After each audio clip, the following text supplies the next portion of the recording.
This afternoon, I am in Boston visiting with Ronald E. Wheeler, Jr., who is the director of the Feynman and Pappas Law Libraries at Boston University, an associate professor of law and legal research. Ron, congratulations on your current other day job. I think it's a day job. You are the sitting president of the AELL. Thank you. And I think this is the first. I've had the pleasure of talking with a number of past presidents, but I think this is the first time I've got the real one before my camera. And well, it's a real honor for me. So. Well, I appreciate it. I think I must have caught you on a slow week if you never have such things. I just am a media hound, so well, that's it. So you moved heaven and earth to come. Well, all right, I'll take that on faith since I'm prejudiced and want to. I want people to like being on these things. You know. Well, to get a little more serious, I want to ask you, as is our custom, to tell us a little bit about your life as a real person, and not just a colleague and somebody we look up to as a leader in our field. Could you tell us a little bit about your life, perhaps not only today, but even when you were younger? Sure. So I grew up in Detroit, Michigan, and I am the son of an auto worker. My dad worked in the factory at Ford Motor Company in Dearborn for 42 years. And my mother was a clerical worker who struggled with her mental health. She was schizophrenic, so she worked off and on. And oddly enough, my grandparents, my dad's parents, my dad's father was a chauffeur, and his mother was a custodial worker at Wayne State University at the what was called the Merrill Palmer Institute, which is it's a psychological institute. Child development is what they do. They study child development.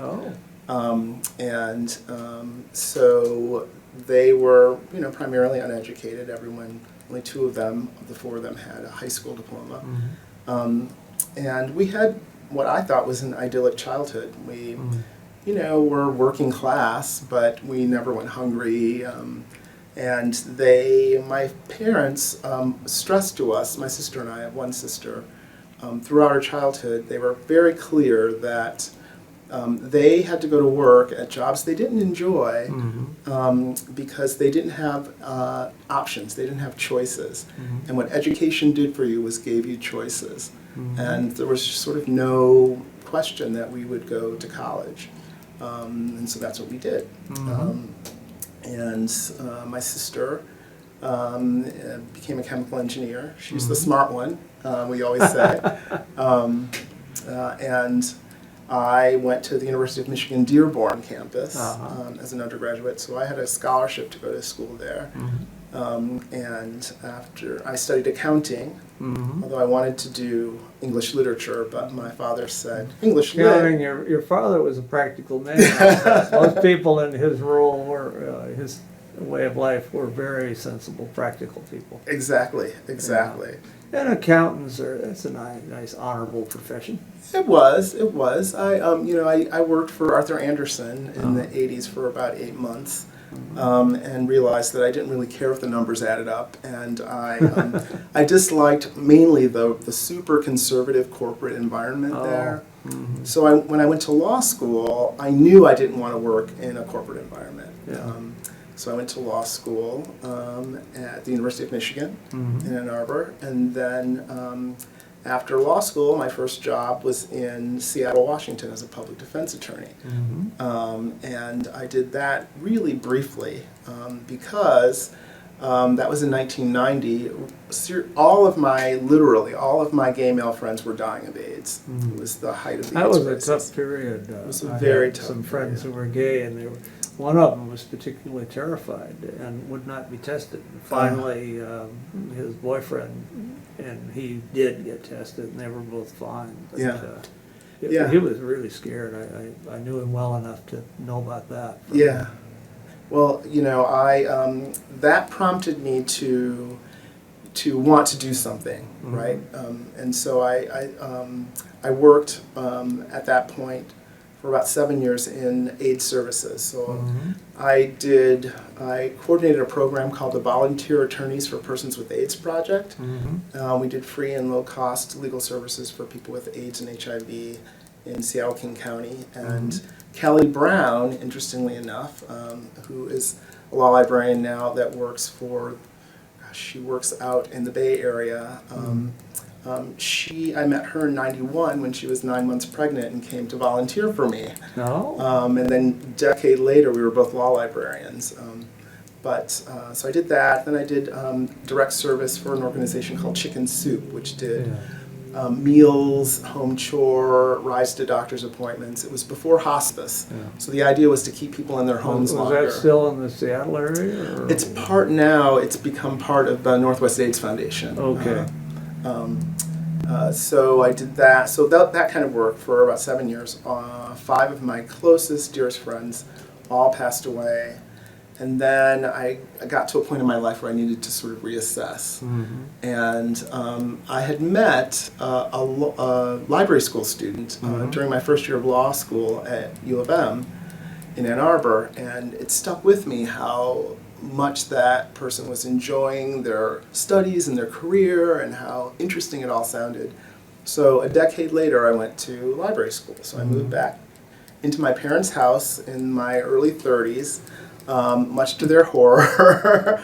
Maybe much to yours too, actually. You sort of were emancipated and you wanted to stay that way, I'm sure. Exactly. But I did do that, and I enrolled at Wayne State University, School of Library and Information Science.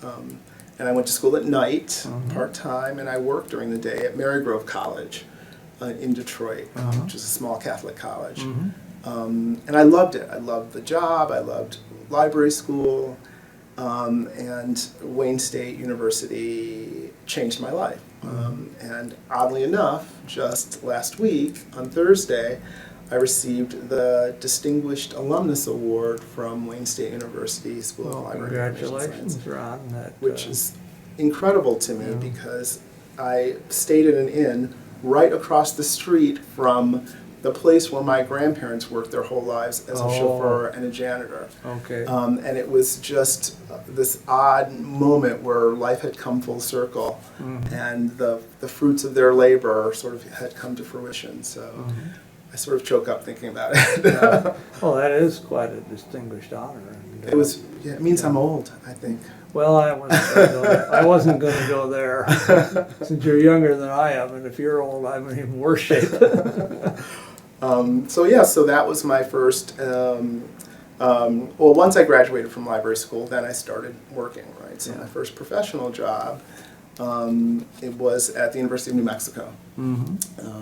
And I honestly did not really know where New Mexico was on the map. I had to get on a map and look for it. You may still need a GPS to find the place. So I moved to Albuquerque. I was so poor. I didn't know you were supposed to bargain for your salary, so I took the first offer they made me. I moved out there with my old Ford Escort, and I bought a mattress and box springs from the woman moving out of the apartment I was moving into. And I had an old chair from the Goodwill, and I had the best time. I loved my job. I loved everything about the library, which was sort of a mess, but you couldn't break anything. I loved the students. I loved teaching. I got to do everything at that library. So it was a great springboard for me. Well, you were there about 5 years, if I record or the information I reviewed before today. Yeah, you're all accurate. You're psychic or something. Yes. No, I'm lucky. I was in New Mexico for 5 years, and I had the time of my life. I really did. And most importantly, I learned about Indian and tribal law and the whole wealth of law being made within our country in these sovereign nations, and I sort of fell in love with that area of the law. And I still teach a section on Indian and tribal law in my advanced legal research course. But I got to the point there where I felt like wasn't growing anymore. You sort of get that feeling. Well, 4 or 5 years, you sort of can easily sort of plateau. Yeah. Yeah. And I had the chance to manage there. I was interim director there for a year when they were without a director. Mm-hmm. I was co-director with Michelle Regual, who is now the director there. Mm-hmm. Got the management bug and thought I'm a good manager. I can do this. Mm-hmm. So I went on the interviewing circuit, and I feel like I'm the luckiest man in the world that I landed the job with Nancy Johnson at Georgia State University, College of Law in Atlanta. I had no idea how lucky I was at the time. I knew her name from sources of compiled legislative history. Sure. But I didn't know what just a brilliant, wonderful, understated, caring woman she was, who became my good friend, but also my mentor, and in the real sense of the word. And I tell everybody that now, is that she helped me develop my vision for libraries by saying things like, she would come into my office and say, these librarians need some projects. Think of some projects. And I would think, what's she talking about? But it made me have to think about what direction should we be going in, and that kind of thing. Or she would come into my office and say, we should write an article. Let's write an article on X. You do these chapters, you do these parts, I'll do these parts. Let's meet again in 2 weeks. All of a sudden you have a deadline, right? And an assignment probably of some size. Right. But that's what it takes, right? It takes a little direction and a deadline, and it really helped me grow and develop. Well, Nancy must have been honest, too. I mean, she was going to do her part, I assume. Yes. Because we have colleagues out there, our former colleagues, who allegedly would collaborate with people, but it meant the people would do all the work. Right. I mean, the rubber hits the road with being willing to co-author with someone, right? That's real mentorship, right? Yeah. So, I worked for Nancy for 4 years, and I loved it there. I really did. But then I knew that it was I needed to be a director. I thought that I had the chops. So I did. I got my dream job, which really was my dream job, at the University of San Francisco School of Law in San Francisco. And I moved Such a there. nice city in which to live, too. I've always thought. Yes. It's very expensive to live there now. Which is I suspect Boston, some people would put that in the stratosphere as well. You're right. Where you are now. We actually, our expenses went down when we moved from San Francisco to Boston, oddly. Maybe it's the fact that the West Coast folks are all paying more for gas for Right, cars than the rest of the country is, and that's very true. That's true. That's part of it. But I got there, and it was a wonderful place. It's just a really jewel in the center of San Francisco, and the staff there's second to none, and I just loved everything about it. It's a great place to get a directorship. But about 2 years into my 4 years there, I noticed that my husband, Harry, was really unhappy. So I tell everybody somehow I'm married to the only gay man in America that hates San Francisco. But he... maybe a few others, but I imagine they're keeping their heads down and keeping quiet about it. He is a music teacher. Oh, is it? And he's a classically trained tenor. And had taught music for years, and we had always never worried about his job, but timing is everything, right? So the state of California was broke, and all music programs had been cut, and to get a job teaching grade school music. School? Yeah, he taught in the schools, or tried to, Yeah.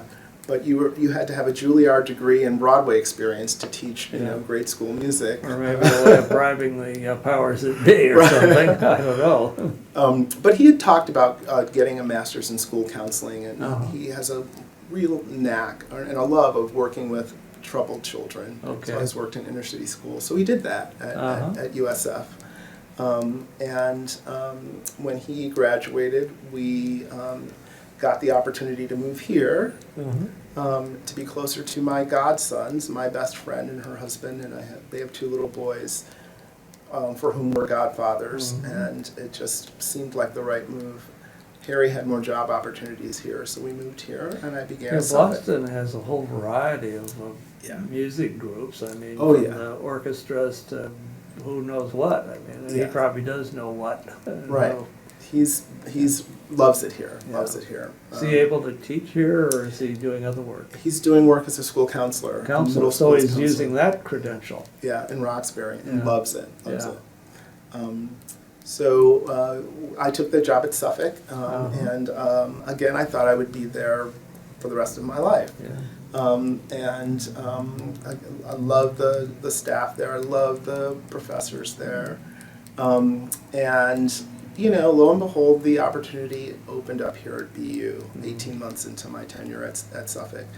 And, you know, I think back to Nancy Johnson, who, when I made the move to Suffolk, she advised me that I should keep my eyes open for opportunities here, because I would be the youngest sitting director in the greater Boston area, and there might be opportunities. And so when I saw the job here at BU, I thought of Nancy smiling down on me, and I threw my hat in the ring, and be careful what you wish for. So now here I am. So you came to Suffolk in about 2014 and moved Yes. just this year, I guess. Yes, so I came here January 1st on 2016. So I've been here, what does that make it, 7 months? Yeah, about now. It's Yeah. September, maybe 8 months. Yeah, 8 months. September of 2016, as we're talking. Right. To put it Yeah. in perspective for the viewers. Yes, so, Yeah. and, it doesn't get better than BU, honestly. I have 22 staff, some of the most brilliant librarians I've ever met. Makes your life easier if It they're re- smart and energetic. It's true, it's Yeah. true. And a dean who is about to become she's the president-elect of the ABA Council on Legal Education and Admission to the Bar. So, Maureen O'Rourke. So she is behind me 100% with being president of AALL. She really understands the value that professional associations give to the profession. Well, she'll have to allow them to sort of cut you some slack here and there, because you're going to be busy guy. Well, even last year as vice president, I was gone about 50% of the time. Yeah. So I'm hoping to keep up the pace. But I love it. I love, I underestimated the extent to which being president of AALL would teach me things and help me develop even more. I've learned so many things from being president of AALL. And I learned from the members. I learned from talking to people about what they want from associations, from getting feedback, frankly, positive and negative from people, being willing to sit down with someone and hear why they're upset with AALL and help problem solve about how we can make it a better fit for them and for us. That's professional development. And I feel like I'm a better librarian, a better manager, and frankly a better person from having gone through some of this stuff. And those are the opportunities that AALL offers us. So I feel very fortunate to hold this office, and I work almost, feels like around the clock for AALL and the benefit of the members. I just hope I can keep my day job here at BU. Well, I suspect with staff and colleagues here, you will have no trouble at all. It doesn't last forever. It doesn't last forever. That's what they keep telling me. Yeah. Well, you have also been a teacher at various jobs, and maybe not quite yet here, I don't know, with your other day job, but That's true. do you have any interests there, particularly, in a little history? I really love teaching. I love the student contact. I think I'm good at it. Students seem to respond well to me. And frankly, I hit a point in my life where I wasn't able to give it my 100% because I was pulled in so many different directions. And so I taught for a semester at Suffolk, and then I took a semester off, and then I came here. And I did not teach last semester. So this fall semester, I decided I would teach in the first year writing, or in the writing program, but I'm teaching LLM sections. So I'm teaching 4 sections of LLM legal research. And I really don't have the time to do it, but I'm doing it, and was shocked by how much joy it brought me. Yeah. You know, it's so, it all came rushing back to me. Like, this is why I teach, because it's so great. It feeds my soul. Gives you a chance to meet students in a whole different context than as director of the library or whatever the title of the moment is. Exactly, and it reminds me why I'm here. So I'm having so much fun doing it, and the foreign LLM students are just a hoot. They're just so bright. And you know, I was talking with a young man from Poland who was amazed that I grew up in Detroit in a Polish Catholic neighborhood, and I knew what gołąbki and punchki and pierogi are. And when I was younger, I used to be able to say, "How do you get the train to Warsaw in Polish?" He thought that was a hoot. So I really enjoyed those students. Yeah. Well, it is interesting. Now, I noticed in the notes about you that back in around 2012 you had a teaching experience that's a little bit different, perhaps. 2012, Yeah. let's see, was that China? Yeah, China was in there. Rio de Janeiro, as noted. That's true. You were involved in study abroad programs. Yes, I was. Through there. And I Talk a little bit about some of that experience. That'd be Sure. very different than a lot of us get to be part of. Yeah, and you know, I have to give credit where credit's due. Again, were given the opportunity to teach in Linz, Austria, and in the Rio de Janeiro program at Georgia State through Nancy Johnson. And she was insistent that all of the new programs, including study abroad programs, should have a library research component. And so a librarian was always sent abroad every summer to teach the legal research component of the study abroad programs. And all of the librarians got an opportunity to do that. And it was great professional development. And it was actually a wonderful perk for the job, but it actually added a legal research component to the learning outcomes of the study abroad programs. It's a great opportunity. And then when I was at the University of San Francisco, they have a professor exchange program with the East China University of Political Science and Law in Shanghai. And so I volunteered as part of the faculty to teach one summer in Shanghai, and I taught a legal research course to 40 Chinese law students, and it was exceptional. It was exceptional. They had this real hunger for knowledge, and they all have access to Lexis and Westlaw, but no one knows how to use it. Oh. So helping them understand how they can find current awareness stuff, like that they could find the New York Times and get that kind of stuff that is not publicly available via the internet there, was mind-blowing for them. So they had access to the databases that made these available, even though the civil authorities might have seen to it that their general population did not see these things. Right. Now the caveat is that they could only access Lexis and Westlaw in the computer lab at the law school. Okay. Because their internet is one big step the others don't have. Right, but now they're logging lots of time in the library now because they understand that they have access to those things. It was great. It was a great time. That's interesting. Well, sounds like you did have some fun. Now, you mentioned your sort of background in the Polish neighborhood. Did you get a chance when you were in Austria to get to Poland? I did Or were you just, not. it was too tight a schedule? Well, I did go. We went, my husband Harry flew over, and we went to, because he's a singer, we went to operas. So we went to an opera in Munich. All right. We went to an opera in Budapest, and then we saw an opera in Vienna. We saw a couple of operas in Vienna. So we did a little bit of traveling around. You were pretty close to Poland. I mean, it's right around there. I didn't get to Poland or the Czech Republic. I had to make some choices, but we'll get back. I'm sure we'll get back. That's something you can look forward to. I had the opportunity about a year ago to go to Poland with a group of friends from home. Oh, really? And we were in Vienna too, in Lithuania actually, on the trip. Oh. And it was fascinating to see how modern that country is That's for a right. country that was part of what I thought was the Soviet Empire, Right. being sort of a backward kind of place. Right. Same thing with Lithuania. Really? They were really very Western. Well, I understand that. I think IFLA is going to be in Poland Oh, is it? next year.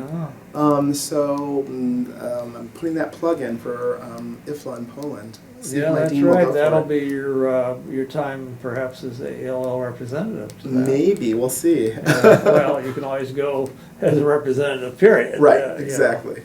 Yeah. No, I think you'd enjoy it. Yeah. It's a pleasant country to visit. I'm not sure I want to be there in January. Well, but, that's true. That's true. 'cause I know it's brutally cold in places at that time of the year there. But where isn't it? I Well, guess. it's that way in Boston. Well, that's true, so I say, yes. Well, you have had some experiences in work, but let's now sort of change to look at some of the things you've done in professional service. Okay. Which I believe there's one tiny little tidbit at this point you're up to as ALL sitting president, already mentioned, but you've done a few other things. You've been president of ALL Social Responsibility Special Interest Section, a member of the Conference on Newer Law Librarians for the 2009 annual meeting. You were not a brand new librarian then, as I recall, but was it your first meeting, or? No, I went to Connell in 2001 was my first meeting. Okay. And of course, you've had already a full term on the executive board of ALL. Actually, I was on the executive board as a member for 3 years, and then took a year off, and then this is my second term. Yeah. Yeah. Yeah, so you've had actually an apprenticeship Right. as a member of the board, which I think is helpful. I had the same experience Yeah. before I served as president. And I found that I think it helped me to anticipate and understand some of the issues, perhaps in a little different way than I might if I'd come in just cold turkey. Absolutely, I agree. I feel like there are things that I'm just now understanding about the workings of the association that I learned during those 3 years. So. You want to talk a little bit about some of your other professional activities? I mean, we've talked about the current one and a couple of them. Yeah. Ones, but my new passion, which is really strange to me, is writing this diversity dialogues feature that I write for Law Library Journal. And I honestly don't think of myself as a scholar, but I do know that when you find something that you're passionate about, that's when you're at your best mental ability, and that's when you're most articulate, right? And I seem to have found that thing. I am very passionate about diversity and inclusion issues in law libraries and the legal professions, and I knew that about myself, but I didn't know that sharing my heart and my passions in writing in this way would feed my soul so much. So I feel really lucky. I struggle with the deadlines, as James Duggan will tell you. James, I'm sure, is a tough editor, and he better be. But I find so much joy in people calling me up and saying that the articles resonated with them. And these are people for whom diversity may never have been on their radar for whatever reason. And that's exactly the point, right? I don't want to preach to the converted. I want to strike a note with everybody. Well, I did happen occasionally to read one of your articles in the journal about this very topic, and in a draft of today's script for this conversation, I had mentioned I was going to play up the fact that you are a gay member as well as the president, and that there have been other gay presidents of ALL. Right. And then I read your article, and that's, depending on how far I went, it might be inappropriate, because it could be, I could overdo it. And so I figured, well, I'll pull it back, and now it sort of comes up in this context instead of how it was going to come up. Oh, okay. Well, I'm not, I'm very proud to be out gay man, and Yeah. I am proud of the fact that I am not only the first African American male president of AALL. That I did not know. You're right. But I'm also the first, it may be redundant, but the first out African American man, out gay African American man to be president of AALL. Yeah. So, those things, people often say to me that, oh, Ron, we didn't care about those things when we voted for you, which is great to hear, right, from our members. Well, that's sort of the gist of what I think I picked up in your article, that judge us for what we do, not who Right. you or I think I am or we are. But I mention it because it is important for people to see out gay people and black people in positions of leadership throughout various professions. And that's something that I think we've always seen in AALL and makes me very proud about our association. So although it's not, important or paramount to our members, I don't underestimate the fact that, I do a lot of speaking and traveling around talking to people. For example, I was at Wayne State University receiving this award, and the students at the library school were delighted and amazed that there's a black man who's president of the American Association of Law Libraries. And so it's not all that big a deal for our members, but for these young people who don't have role models, we can't underestimate the importance to them. There's an African American running right now in the race that we're going to be voting on within the next few weeks for president of ALL. It's exactly true. Not the other election that we're also going to be voting on. Well, actually, Femi is Nigerian. Does that make her African American? She's African. Well, she's living here, and I consider that good enough. Okay. Maybe I'm wrong. You need to address that in your column, sir. Maybe I do. But again, like I said, that's a testament to our membership that race, sexual orientation, those things aren't impediments to people assuming leadership positions. I don't think most of the members have really been at all concerned about such things, other than that people shouldn't be concerned about them. And I know some years back the social responsibilities, SIS as it finally became called, did a lot of early work on trying to get AELL to take stands on certain issues that they thought important. That there was a little pushback from a few people. I remember that. I remember the meeting when we proposed a resolution against all state and federal laws defining marriage as between one man and one woman, and we went before the membership. Because I remember, because I actually read the resolution to the membership at the business meeting, and my hand shook and my voice shook, and there was a very small but very adamant group of librarians in the back that were opposed to it. It passed, but that's the democratic process, right? Well, earlier on, I was the program chair for one of the meetings, and there were several programs that I imagine were a bit more controversial than I realized with some people, but we scheduled them. They were appropriate. They were the kind that we were soliciting. Members had proposed them, and I actually justified some of them because many of our members who are members of bars, where they have to have a certain amount of continuing legal ed every year, these were programs that would qualify. Whereas, one on the nuts and bolts of cataloging a book didn't exactly appeal to the Bar Association. Right. And so I wanted to have a balance, and these were legitimate programs, but I did get a little pushback here and there for a few things. But, if you're going to take on that role, as you well know and have in your own right, you have to more or less be aware of the fact that not everyone's going to think everything is absolutely the way it should be. That's true. That's absolutely true.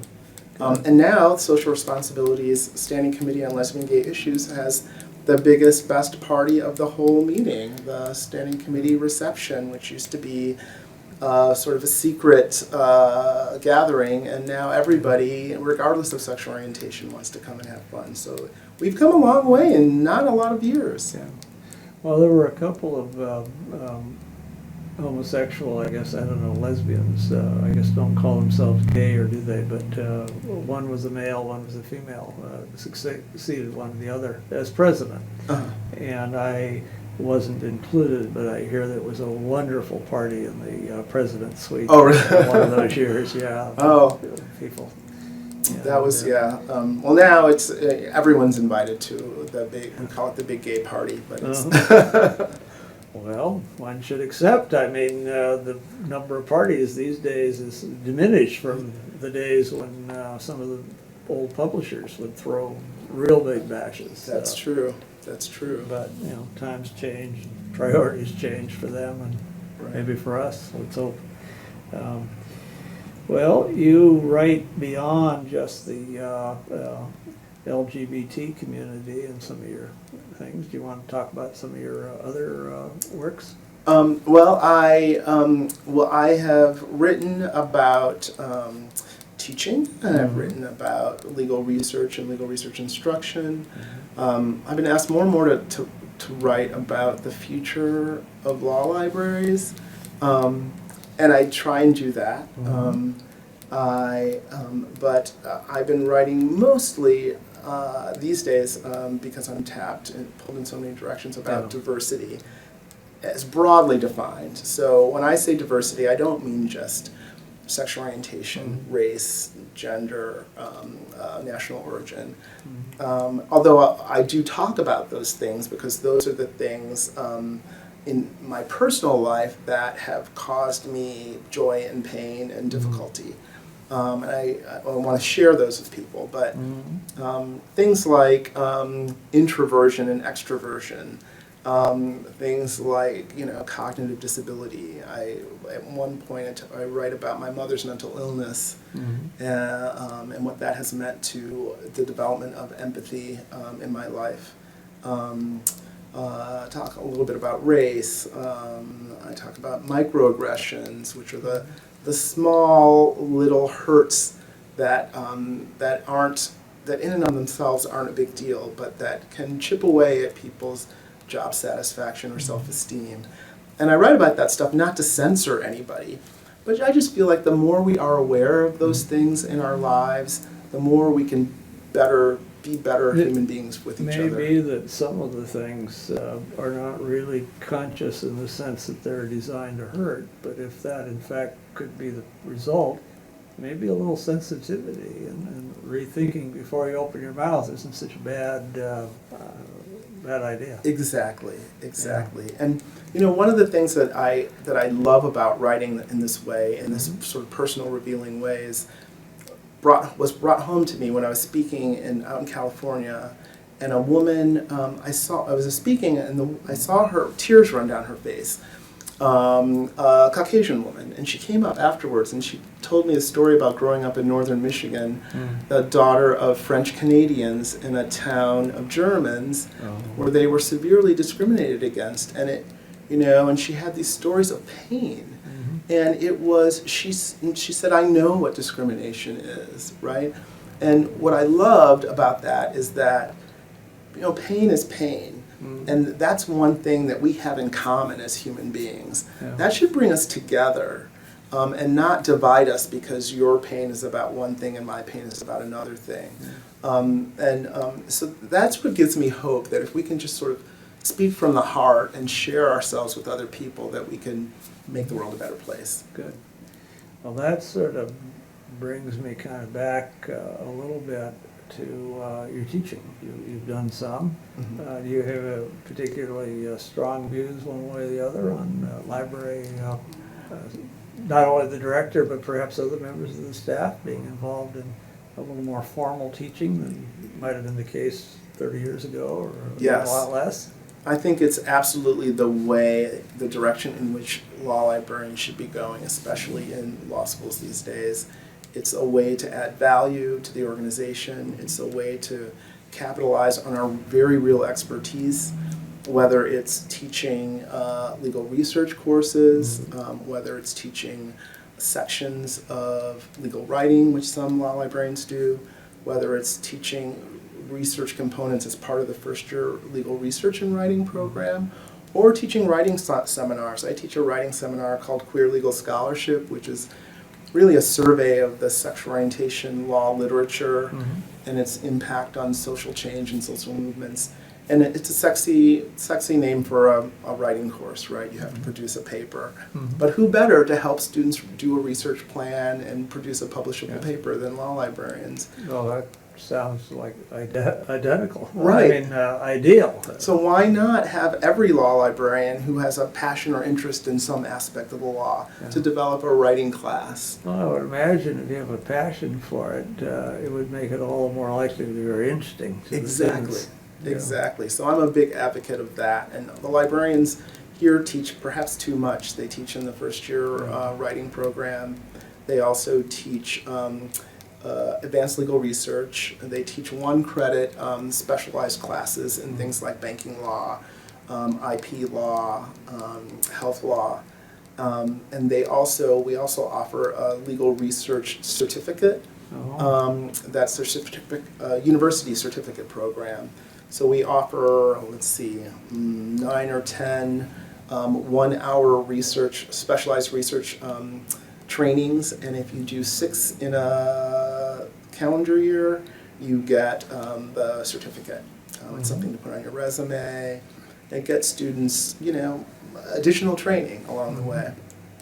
Well, it certainly can't hurt them any, and probably can help a lot to have some of these experiences that your colleagues are providing.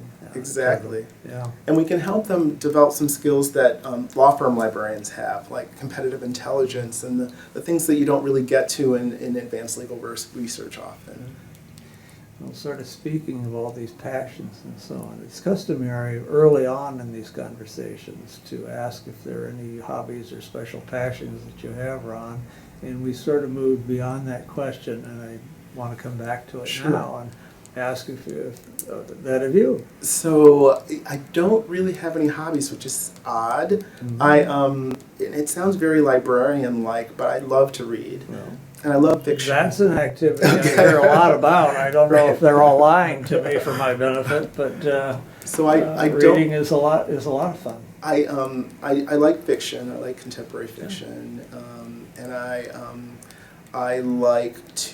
like wine very much, and so I love happy hour, and we love music. My husband and I love music, really any kind of live music, because he likes classical music more. We do operas and we do the symphony, but if there's a blues club and there's a great singer singing, and we hear and we're walking down the street, we go in. We can't stop ourselves. Well, I love music too, but I think I'm a little more narrow focused. Oh, really? It sounds like you and your husband are. Yeah, we are going to see Patti LuPone tonight in Worcester, and we have tickets to see Stevie Nicks in a couple of months. So we're all over the map. Yeah. Now, as soon as I get home from this trip that I'm on doing these conversations, I'm scheduled to arrive on a Thursday at home. Sunday evening, I have my first concert of the Olympia Symphony. Oh, great. Which there are about 5 during the course of the year. And I have one more item on my hit list here. Okay. And that is, you are a working colleague at a time when the profession has changed a great deal, is facing still challenging times at the very least. What do you think of the prospects for law libraries over the next, several years? Where do you think we're heading? Well, I firmly believe that the training that we have and the skills that we have are necessary to the functioning of our organizations in numerous ways. And I think we're at that point where we have to begin to think about and talk about ourselves in light of the competencies that we have, as opposed to a profession that is defined by its past or by its perceived past, or as opposed to defining us by the type of library that we work in, or the department in the library that we work in. What the Legal Marketing Association has done really well is that they have defined what they call knowledge domains. Mm-hmm. And one of ours, of course, is or could be legal research competency, and we have those. But things like knowledge management, things like library management, things like competitive intelligence, marketing. What are the various ways in which we bring value to our organizations? Those things should define us, and we should make our marks in positions that need those areas of expertise, as opposed to only positions that contain the word library or information science professional. And I think that if we do that smartly and wisely, we are going to be everywhere in our organizations, because we can do lots of jobs better than most of the people in the organizations in which we work. But we let ourselves get defined too narrowly. Yeah. If we expand our minds, we're poised to take over the world. We really are. Well, that sounds like a nice sort of closing part to today's conversation, but there is one more thing I really do want to ask. Sure. And it's a standard question, and that is, we've talked about a lot, but is there anything that we've not talked about that you would like to mention before we conclude? Anything I'd like to mention? And not everybody has anything, so this is not a test that you have to come up with something. Well, what I do want to say that, I've been so lucky that I've had so many great friends and mentors and people who advise me and talk me down off the ledge and, make me look smart, feed me answers to questions. And, I like to just acknowledge that, I don't think of myself as a particularly exceptional person. I'm just open, right? And people like Nancy Johnson, people like Mary Sue Livingston, my first mentor at Mary Grove College. I think of people at New Mexico like Michelle Regual and Sherry Thomas. Those are the people that still I call up when I need advice. And nobody knows about those people. So, we're a collaborative profession. Everybody knows that. And I just would like to sort of acknowledge that, it takes a village to make Ron look competent. Maybe it doesn't, but you still do look better and more confident if you drag in everyone's opinions and expertise and then make your decisions. Exactly. Yeah, exactly.